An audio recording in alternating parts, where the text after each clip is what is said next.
They're going to get so good at it. I need to start practicing Yu-Gi-Oh. Check out the new FTX interview. Dude, I am so confused at FTX. Like, how the fuck is this guy doing New York Times, like, interviews? I feel like he's about to make a book deal and sell a fucking, best-selling New York Times book. Shouldn't he be investigated or some shit? Am I crazy? I feel like I'm losing my mind. I feel like everybody in the internet understands that this guy is, like, a criminal. But then everybody in traditional media is like, man, it sucks what happened to your billion-dollar company. Can you tell us? It's like, what? We should be a little more critical here, I think.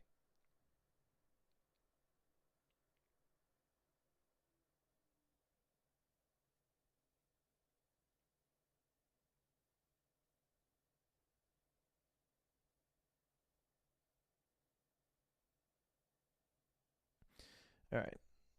My lawyers chewed me the out for that one. The first thing they said after that was, Sam, you have only one thing to tell you. You have to promise that you never, ever, ever say you up again. Today we have an exclusive interview with Sam Bankman-Fried discussing the bankruptcy of his billion-dollar company FTX, why he hates when people talk about his love life, and his massive donations to political parties. Now, since going bankrupt and being accused of fraud, Sam's been mostly quiet. But recently that changed when he gave an interview to a citizen journalist, Tiffany Fong. Now, we've actually talked about Tiffany's work on the show before. Last time she released an insider call of a different billion-dollar fraud, Celsius. This time she's talking to Sam Bankman-Fried. And since I know a lot about FTX, hopefully I can provide some context and fact-checking where needed, because Sam, he lies a lot. Now, we'll be talking to Tiffany later, but for now, let's talk about one of the biggest claims in the call. You might have heard by now that Sam was the second largest Democrat donor in 2022, which, in addition to his significant donations to news outlets, might have been one of the reasons that he was covered so favorably, with an image of being the most generous billionaire. But ultimately, Sam told Tiffany on a call that this wasn't the full story. They donated about the same amount to both parties this year. That was not generally known because despite Citizens United being literally the highest profile Supreme Court case. That was the most comically long piss I've ever had in my life. The entire 90 seconds I was gone, it was literally a stream. The decade and the thing everyone talks about when they talk about campaign finance. For some reason, in practice, no one can possibly fathom the idea that someone in practice actually gave dark. So, I don't know. Shark Tank's Kevin O'Leary supported this guy, lost millions on the deal, and still supports him. I used to like Kevin O'Leary based off just what I'd seen from him on Shark Tank, because I watched Atriok react to Shark Tank. I was always more of a Mark fan, but I think most people are. And then I watched the one interview that Kevin did with Impulsive, Logan Paul's podcast, and there was this. It was so annoying I had to immediately stop watching.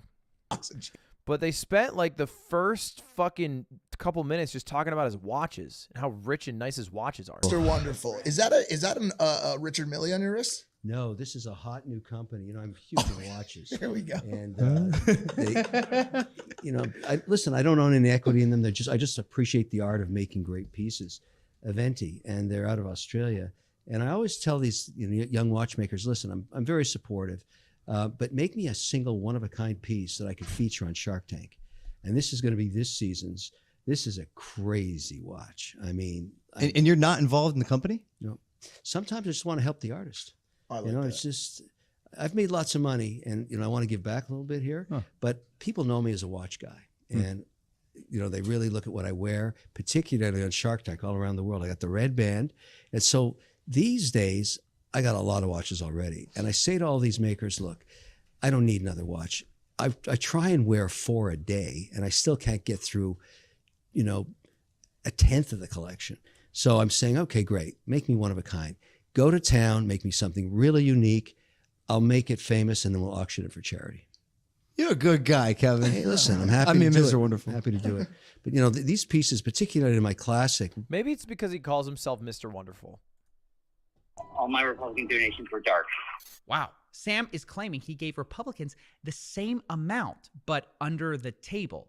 The Citizens United ruling that he's referring to, It allows people to donate so-called dark money to influence politicians. In other words, Sam wouldn't be required to disclose that donation. And the reason he wanted to do it this way was so that basically the journalists would like him more. And the reason was not for regulatory reasons. It's because reporters freak the out if you donate to a Republican. They're all super liberal and didn't want to have that fight. So I just made all the Republican ones dark. All right, there's a lot to unpack here. Let's start with the fact, is this even true? I don't know. I have no idea. He could be lying. Sam lies all the time. For example, anyone remember when he said FTX was solvent right before it went bust? Yeah. So because of that, because I don't know if he's lying, I decided I'd try to verify these dark money donations. Go figure, I couldn't because the money it's dark. You're not supposed to be able to find it. But either way, if he's lying, this looks bad for him. But if he's telling the truth, it looks worse. I mean, it shows you how cynical Sam was. He never cared about politics. He cared about power and perception. That's why he played both sides. So he always would come out on top. And worst of all, they bought it. He does seem like a sociopath. The media loved him. Some of them still love him. And going back to the part about trustworthy, though, this is what's kind of hard about covering Sam in general. Everything has an asterisk or a question mark next to it because, unfortunately, Sam is very biased against not going to jail. He wants that to be the outcome here. So everything we talk about needs... Money corrupts people, I think. Has anyone had this thought before? ...to be viewed through that lens. So for the next part of this call, I want to talk about an example of how Sam lies and obfuscates the truth. Because so much of it is about... I think like all people can get corrupted by money. Like there's a price to corrupt anyone. I don't think anyone is above their values, it feels like. What about me? Not me, I'm different. I am different because I live by my mogul tenets. All right? We have 4 big tenets. Tell the truth, love thy neighbor, go to ludwig.gg to buy my supplements, and of course the 4th one, have a little fun. And because of that, I'm able to stay rooted.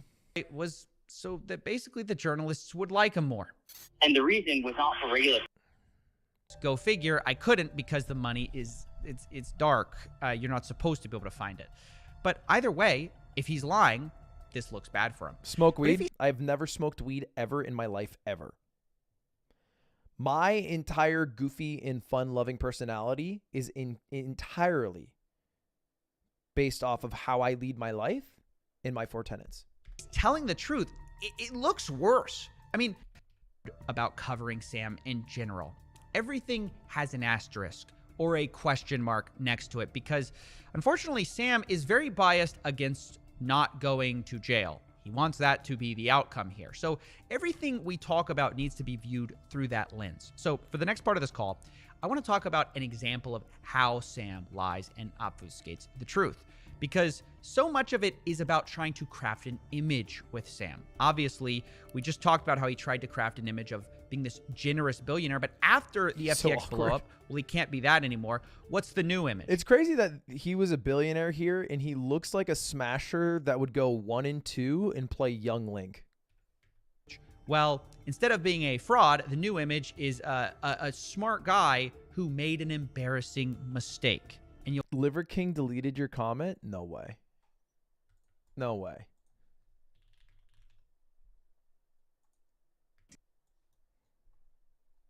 No, he didn't. Actually, no way. I think you just didn't see it.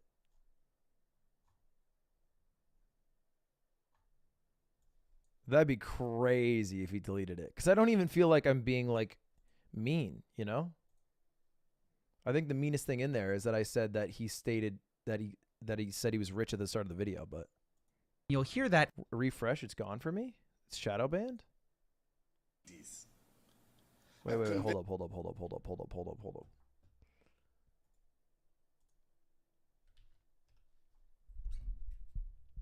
What is...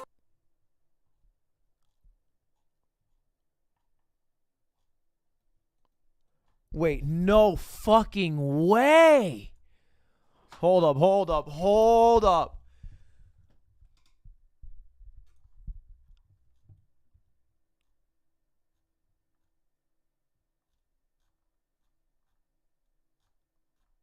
Okay.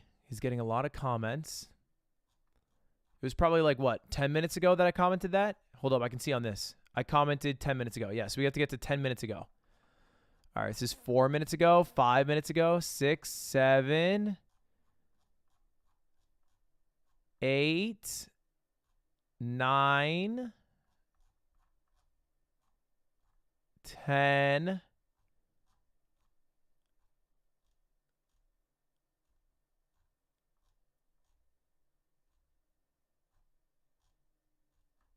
Ludwig. There it is. No, it's still here. It's still here. It's still here. Whoo! I don't think he deleted it, right? It's still there. This is I'm on incognito, right? Yeah. Okay. No, it's still there. For some reason, it doesn't go to the top. Maybe because it's like there's so many new comments. I don't know why, but I don't think he deleted it. I would have been crazy if he deleted it. That would have been crazy. I'll keep an eye on it just in case, though. It would be funny if he deleted it, but I don't know why he would.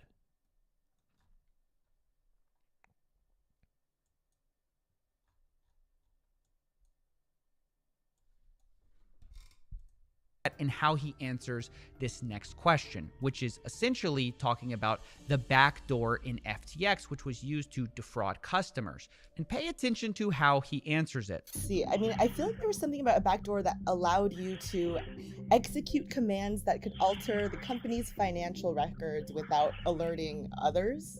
Something like that. That this was put in place. I think that was a Reuters article, which made it seem like you secretly were moving money in the background. Wait, and this is something that I would be doing? I don't know. It kind of said that SBF put like a secret backdoor so that he was moving funds to Alameda and it was undetected. Like this was something that you put into place potentially. I mean, that's how it read on the article. Well, that's interesting. So that I can tell you is definitely not true. Okay. I don't even know how to code, is the honest, embarrassing answer. So I certainly wasn't like building some backdoor in the system. I could barely use the system. That's not true. I knew this system pretty well from a user interface perspective, but I literally never have opened the code base for it. So for any of FTX.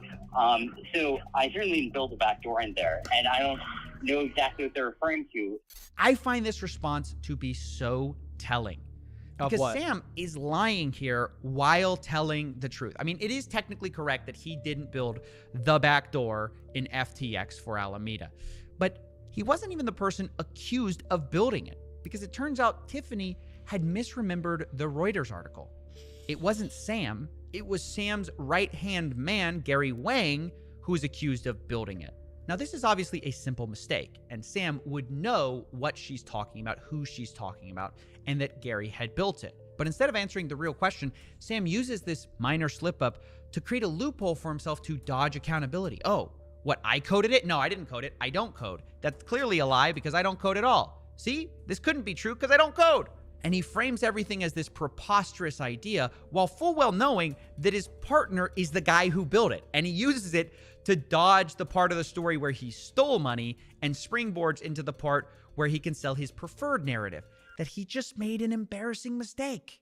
Let me try and give you the nearest neighbor to that. So, like, thing that is true that, like, most resembles that statement. New Kanye tweets?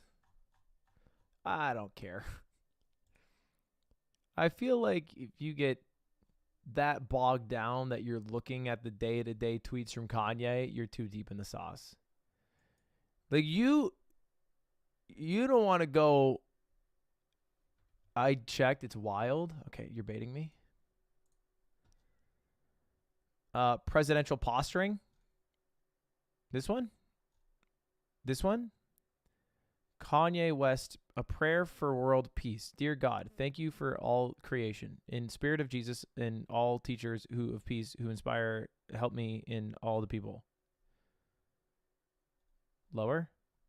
Constitutionally, in my opinion, and very, very unfairly, and we're going to get to the bottom of it. I haven't heard him talk in so long. And you know what I've said. I take it very seriously. Lower? Lord.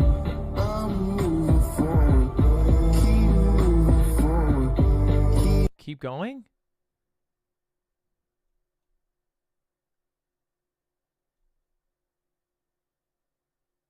Is this a swastika mixed with the Star of David? With the PSD file labeled Yay24? And he edited the tweet?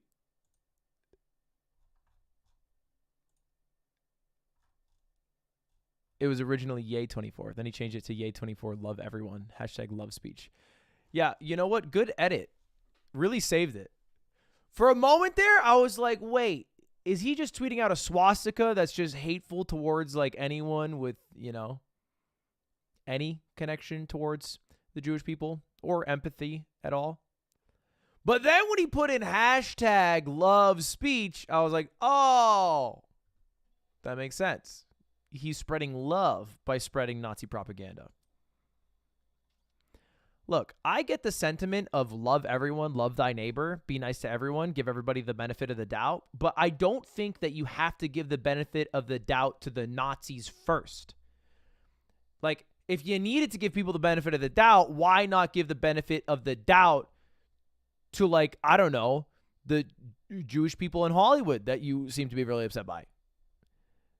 And not Nazis. That seems... Which is that there was a stuff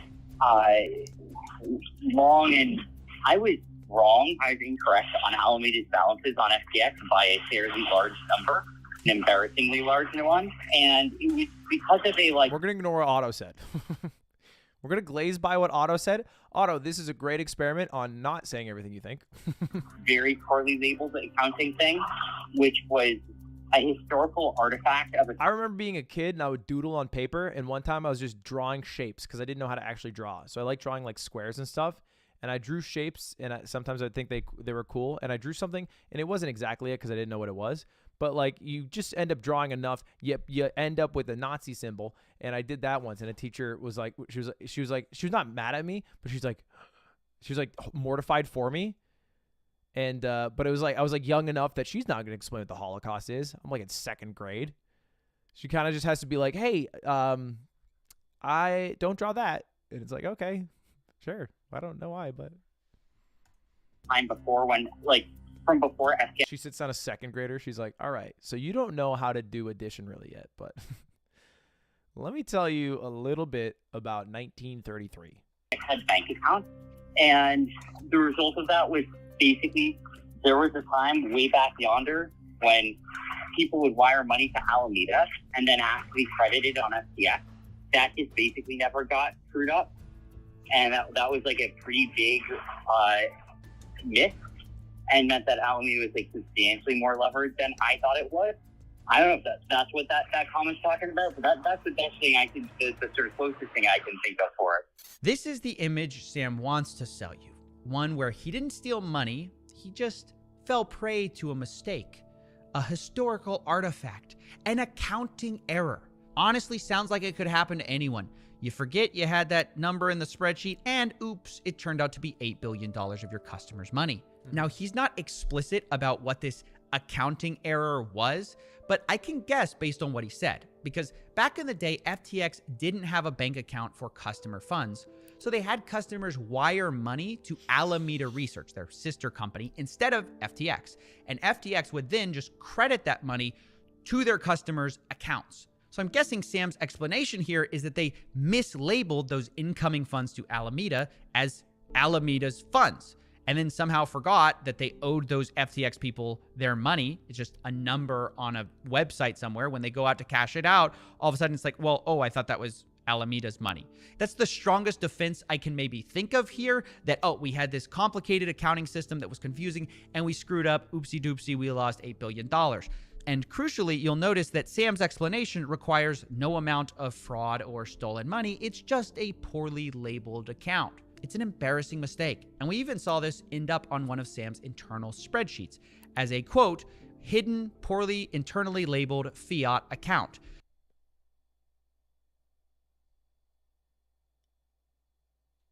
I feel like there has to be a lot of fuck-ups that you notice along the way before you end up with a spreadsheet that has minus $8 billion on it. Which he says actually explains most of this story. This whole long saga of it. And then there's like a dumb I can't believe I missed the $1 Smash boxing tickets. I tried to warn you. I woofed it. I was like that dude from The Office. What's his name?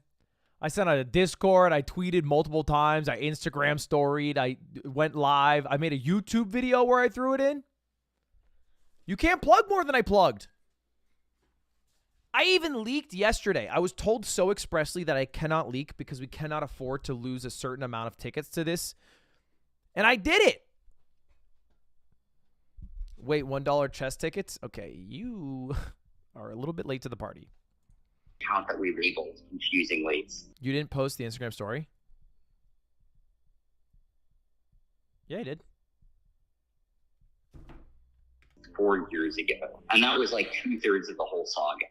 Now, this has to be one of the most transparent dog ate my homework Lush Kiwi, tell me your excuse, line. just Tell me your meme. in the world of high finance. You know, I mislabeled an account. I just accidentally labeled your money as my money. Oops. Sorry, guys. Lost $8 billion there. Didn't mean to do that. I mean, again, this is me reading into what he's said here about why he lost it. We still don't know exactly what this internally labeled account is. I'm just trying to give the best explanation from the available evidence. But either way, Sam claims that even despite all of this, the real mistake was actually declaring bankruptcy in the first place. Because without it, well, things would kind of be fine.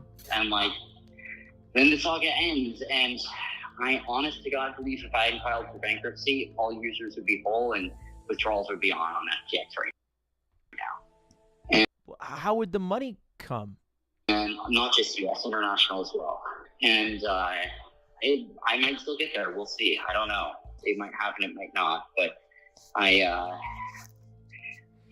minutes after I filed for bankruptcy, $4 billion more came in of liquidity. Are you able Where?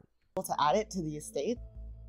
I'm working on it, but the current trustees of the estate would rather burn it all to the ground out of shame and attempt to find a way to bring more value to customers. So right now I'm stuck in a jurisdictional battle between countries over the bankruptcies.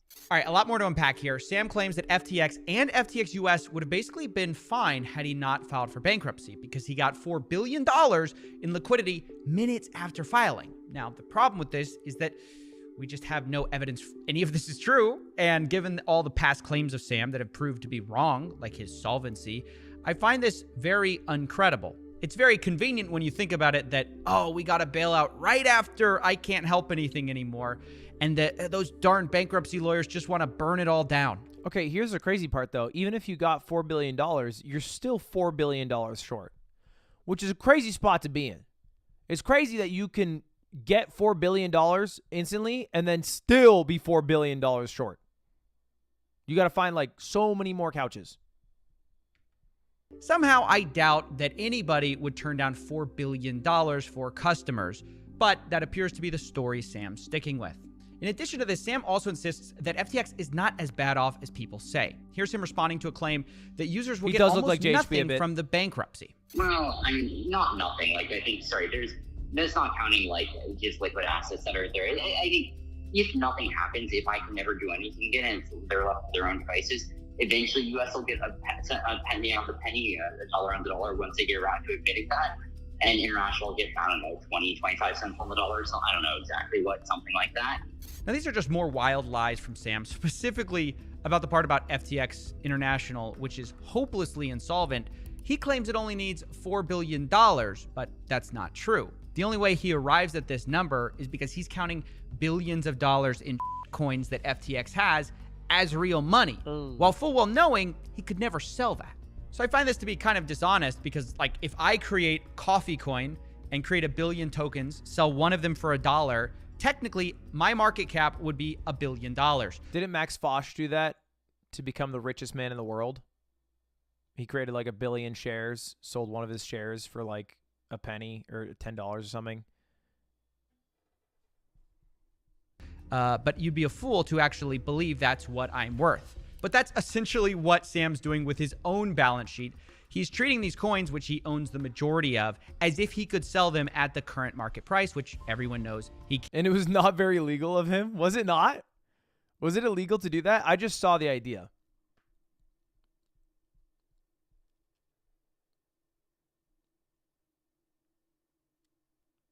I guess it's as illegal as like what we're talking about here, right? Can't. And this denial also extends to his own coin, FTT, which is the native token of FTX, which he used as collateral to get these loans. Now, Sam says there's probably a mistake. Max Fosh is going to like end up on a list, unable to fly around the world. He's going to have like his bank account seized by whatever the British version of the IRS is because of all his videos. He's just going to do a video that goes too far. He's going to have like one of those videos is going to open up and it's going to be like, every year we pay the government. But what if I got the government to pay me? Now my goal is to get $1 from the British government. And he's going to do it. He's going to somehow do it in Max Fosh ways. He's going to figure out how to fucking get $1 from them. And then he's fucked. He's going to get fucked. He's just going to get fucked one day.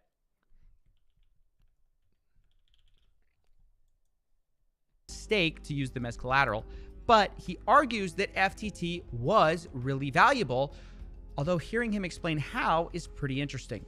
I think FTT was basically more legit than most tokens in some ways. Like, I think its value is more economically underpinned than the average, than the average token was. That being said, why do you feel that way? Wrong. Because like the buy and burn, like, it's not just like a token that like does nothing. So his whole argument is like, hey, it's not like Save the Kids coin. He's wording it as average. What he's actually trying to say is like, hey, it's not the worst coin that's out there. He's basically doing the Alec Jones. Hey, you're not Hitler. We're not Hitler over here. We're not Nazis. Doesn't mean that it's not a scam. I feel like you're not using those words. He's just saying it could have been worse. Like, at least it does something. Now, I'm kind of speechless here. Sam seems to be suggesting that his token doesn't do nothing, therefore is justifiably worth $1 billion. This is despite the fact that he created it from thin air and owned most of the tokens.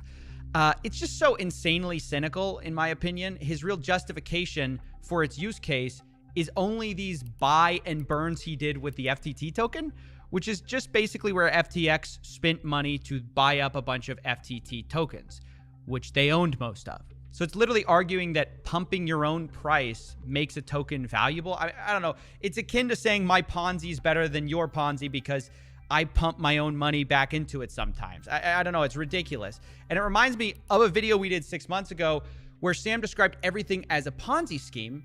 Well, it seems fitting that he actually created his own token with similar Ponzi-nomics, with a few extra bells and whistles, I suppose. I like the term Ponzi-nomics. Now, funny enough, after this long call spent dodging or being duplicitous about his responsibility of fraud here. Would you guys do a Ponzi scheme if I really wanted to do one? Like, let's say I really wanted money. But, like, you guys, because you're my live stream viewers, would be in early on the Ponzi scheme. And then you guys could dupe, like, the YouTube video viewers. So, like, I get you guys in early on the Ponzi scheme. Like, we would make bank. Because I would get you guys in early on that shit. You know what I mean? So, like, yeah, I'll be honest. Hey, I'm always honest with you guys. It will be a Ponzi, but you'll be on the fucking, you know what I mean? Like, everyone always talks shit on the Ponzi scheme because it's like, oh, you're eventually going to run out of money. Yeah, but it won't be you guys, you know, because I'll be up here, and here's where I'll be. I'll get all the money. And then you guys are the next row. This is you guys, you know? And if it goes deep enough, like, oh my God, you guys are kind of looking good. You know what I mean? Like, oh my God, like this is YouTube viewers. Then the YouTube viewers will dupe this is Twitter viewers here. And then here, this is Twitter viewers duping the TikTok viewers. Because let's be honest, they're probably the easiest. Except for the one group that I think is probably the dumbest overall, the final group. The Reddit users. And then that's where the whole thing will crumble because they won't be able to find anyone to dupe and they'll realize they got scammed.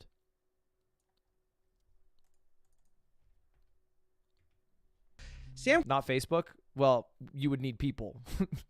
Unfortunately, there are no Facebook users to dupe. Complained about reporters not being interested in the real story, the boring story. And he said that he's tired of getting questioned about these provocative questions, like his relationship issues. The problem is that At the end of the day, their metric is clicks. Like, that's what they need to get. And it's fine. It is what it is. But, like, what it means is that, like, a boring story won't sell. And so they're going to be trying to ask me, like, the most provocative possible questions. I kind of felt like, all right, like, we as a society have, in my opinion, my humble opinion, spent about enough time this week. Is he Canadian? Trying to figure out whether anyone in living in Albany was polyamorous. I feel like if you screw people out of $8 billion of cash, we get to know who you fuck. I feel like that's fair. If it was like 800 million, I'd be like, keep that shit private. That's your dick, your life. 8 billion? We get to know now. I found this answer really amusing since... Why do we care? Because he was dating the leader, the CEO of Alameda Research. The way it worked is FTX was led by Sam Bankman-Fried, that guy. Not this guy, but the guy who we just heard. And then his girlfriend was the CEO of Alameda Research. And Alameda Research is the company that was spending all of the money from users buying FTT coins that basically went to shit. So huge conflict of interest, big nepotism, big ineptitude, zero oversight. He's the one who's been dodging hard questions this entire time and then says no one... And who's the other person who's fucking? That's, hey, you know what? And that's why we're looking into it, because I also am curious. Wants to hear the real story, and also then brings up his personal life and says, why do people keep asking about my personal life? Like, wait a second, you just brought that up. So I find it really weird to be complaining about nobody wanting the real story and then not answering hard questions about backdoors and instead talking about your relationship. I just thought that was really funny. Now, so far, I've spent a lot of time talking about Sam's credibility or lack thereof. But to me, this all begs the question, what can we learn from Sam, who's so calculated, who's so intent on building this reputation or this image of himself, and he just isn't a reliable narrator? And I think the only honest answer is that we can see how flawed and warped his reality really is. Because in Sam's world... What's weird to me is that we keep asking Sam for his opinion. I feel like we shouldn't care anymore. He ran a company valued at like $30 billion, $20 billion into the ground until it was bankrupt. I feel like that's the guy you're asking for answers? He doesn't have the fucking answers. He doesn't fucking, what do you? He's still the good guy. He just made an honest mistake, an embarrassing mistake, sure, but an honest one. It's the lawyers who screwed him, who want to burn things to the ground. He's standing on the sidelines with $4 billion that no one's seen, ready to put it all in to save everyone. If you only let him sell you his Ponzi tokens on the way out, it'll all be fine. But we know the truth. Things are not fine at FTX. Reality has finally barged its way into the Bahamas, and it's taking hold. So I want to wrap this up by speaking to the person who's responsible for this interview, Tiffany Fong. I wanted to ask how she even got this interview, since so few people have been able to speak to Sam. I was surprised that he was willing to chat with me too. I'm not a traditional journalist or a reporter. I literally only started posting about crypto at the end of June because I lost a lot of money to Celsius Network. So I mostly started posting on Twitter and YouTube just to vent. But a few months into posting, Celsius employees started sending me leaked information, like leaked files and leaked audio, one of which was a leaked internal all-hands meeting that I posted on September 13th. Dream angle. Public. And I think you actually briefly covered that in one of your videos. But Sam Bankman-Fried started following me that day. So we had a couple of brief friendly exchanges on Twitter. A couple of them I think are actually public. So our DMs were already open when FTX filed for bankruptcy on November 11th. So I just figured I would shoot my shot and see if he'd be willing to chat with me. I really was not expecting a response from him, but a few days later on November 16th, he said he'd be happy to chat, and he actually suggested a voice chat. So that's how all this came about, and it's all still kind of shocking to me as well. That's so crazy because basically you're one of the few people who got a call with Sam. I don't think you've spoken to many other people. Definitely no one else that I know of on audio. So I understand that you'll be releasing the full call yourself on your YouTube channel. But, you know, how long is this call? Where can people learn more about you? The call should be about 20 minutes long. I did redact some of the parts that he explicitly told